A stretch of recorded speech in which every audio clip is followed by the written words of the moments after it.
Keith writes, "Hey AMC movie crew, you guys are awesome and keep up the good work. Over the Christmas break, the trailer for Entourage the movie came out, and I was just wondering what you guys thought about it. Thanks, keep doing an awesome job." I've had a balance of skepticism and excitement about Entourage. On the excitement side, I'm just looking forward to hang out with these guys again, you know, on screen, just hang out with them again, because that was the fun of the show and why it kind of went downhill near the end. But if they're getting back, that's exciting. A little bit trepidatious because I think it's about a year too late. You never know if it's just how campy they're gonna go with it and all that kind of stuff. But the trailer came out, and I got to admit, I went back and I watched it 2 or 3 times. I thought it was a fun trailer. And some of the little, token celebrity cameos could have been really bad, but they actually felt really good. That whole intro with Vince DJing and stuff like that turns out it's part of the action movie. I thought that was cool. So I liked it. I'm not jumping up and down in my seat about it, but I liked it. It increased my enthusiasm to watching the movie, so that's what a trailer's supposed to do. So yeah, I liked it a lot, Mark. Yeah, the trailer within the trailer sold me, the open. I like when movies do that, particularly something like Entourage, and it's actually funny because now there is an Aquaman film coming out, and it says from the director of Aquaman.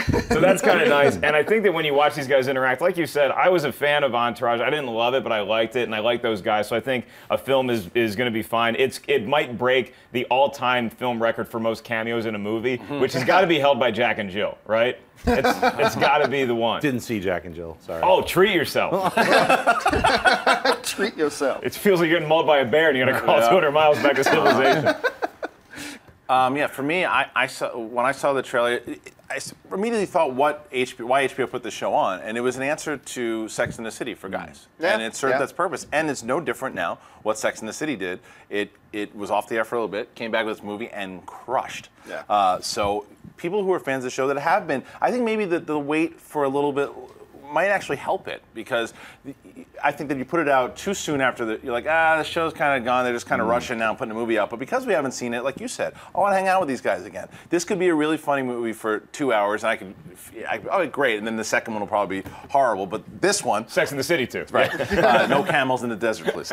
So I liked the trailer. I thought it was cool. Yeah, same here. I'm glad it took this long for them to make the film, because I was like, I missed those guys. It was fun watching that show like 8 years ago. You know what I mean? It really feels like a long time has passed. The only thing I felt a little weird about, I love the trailer, but then did Marky Mark really have to make it? We know it's about him. It was sort of like, check it out, it is about me. You know what I mean? It just felt a little pushy to me. Like, he didn't have to be in it. I know he's like claiming it. Well, you're putting everybody else in there. Why not? I bet he said that. You got everyone else. Why can't? Yeah, all right. But when you watch the show, though, he had a great back and forth with drama, and like he was a part of it, so part of the storyline, and it worked when he was on it. So I actually enjoyed him showing up there too, because it is his show, but it also they're gonna get that back and forth. Yeah, it's just out of context. I get it. I understand. I hope they bring Matt Damon back, because Matt Damon in that show was always. People thought it was real. People thought that was real. Oh, I know. That was so funny. You know, when I first moved to LA, this is when the show was on, and my first apartment in LA was actually right on Sunset Boulevard in Hollywood. And I would look out my window, and at the opening of Entourage, it's all just the shots of the streets going down. That was right outside my window, because there's this big strip club called the Seventh Veil in Hollywood, and that's one of the buildings they focus on with the big red lights flashing. That was right outside my window, so it would be pretty cool saying, yeah, I live right here. Those kind of Tell me more about this nightclub. Seventh something? Oh, yeah.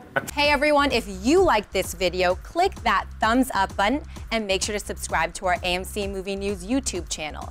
It's free and helps you stay up to date with all the latest movie news, as well as our daily AMC movie talk show.